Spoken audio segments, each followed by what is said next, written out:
তাওহীদ কাকে বলে? যদি সংক্ষেপে বলি, ইফরাদুল্লাহ তাআলা বিল রুবুবিয়্যাহ ওয়াল উলুহিয়্যাহ ওয়াল আসমা ওয়াস সিফাত। আল্লাহকে আল্লাহর রুবুবিয়তে, প্রভুত্বে, উলুহিয়তে বা ইবাদতে, আসমা ওয়াস সিফাতে বা নাম ও গুণে একক সত্তার অধিকারী হিসেবে আল্লাহকে সাব্যস্ত করা। তিনি শুধু আমাদের রব, তিনি আমাদের ইবাদত পাবেন, তার জন্যই যত নাম এবং গুণ সুন্দর সুন্দর আছে সব সাব্যস্ত করব। এই তিনটি জিনিস যে ব্যক্তি স্বীকৃতি দেবে, সে তাওহীদকে বুঝতে পেরেছে, সে মুওয়াহহিদ হবে। এর কোনো একটি অংশ যদি বাদ পড়ে যায় তাহলে সে ঈমানদার হতে পারল না। যে জিনিসের সাথে আপনার জীবন মরণ সম্পর্ক, যে জিনিসটির সাথে আপনার সৌভাগ্যের সম্পর্ক, আখিরাতের মুক্তির সম্পর্ক, সেটা হচ্ছে তাওহীদ। আর তাওহীদের এই আসমা ও সিফাত হচ্ছে আপনার জীবনের প্রতিটি মুহূর্তে আপনার দরকার হয়। ছেলেটা একটু আগে গান গেয়ে গেল যে যখন আমি বিপদে পড়ে আপনি আমাকে উদ্ধার করবেন, মমতা, এই তো ওয়াদুদ শব্দটি, এগুলি কিন্তু আপনি বুঝতে পারছেন।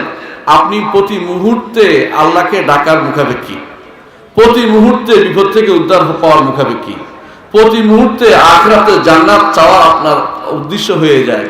প্রতি মুহূর্তে মানুষকে তিনি, কাউকে তিনি উপরে উঠান, কাউকে তিনি নিচে নামান। এটা হচ্ছে আমার রব্বুল আলামিনের কাজ।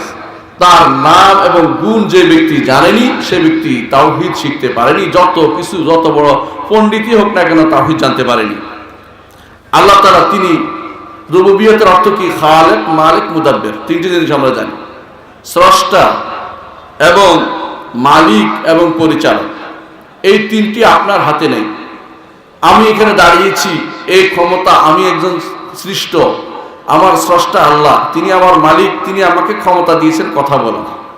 এই তিনটি জিনিসেই রব্বুল আলামিনের পক্ষ থেকে আসছে। এইটাকে বলা হয় রুবুবিয়্যাহ।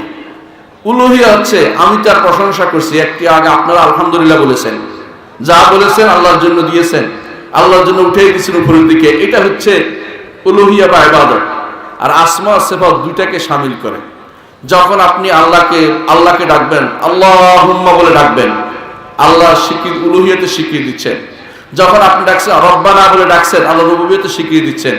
রব আল্লাহর নাম, ইলাহু আল্লাহর নাম, আল্লাহ আল্লাহর নাম। তাহলে আপনি আল্লাহ, এমন একটি জিনিস নিয়ে আলোচনা করছি যা আপনার জীবনের প্রথম থেকে শেষ পর্যন্ত, দুনিয়াতে আসা থেকে শুরু করে মৃত্যু পর্যন্ত, হাসরের মাঠে এটা আপনার দরকার হবে। এটা না হলে আপনি পার পেতে পারবেন না, জাহান্নাম থেকে মুক্তি পেয়ে জান্নাতে যেতে পারবেন না। তা হচ্ছে আসমা ওয়াস সিফাত।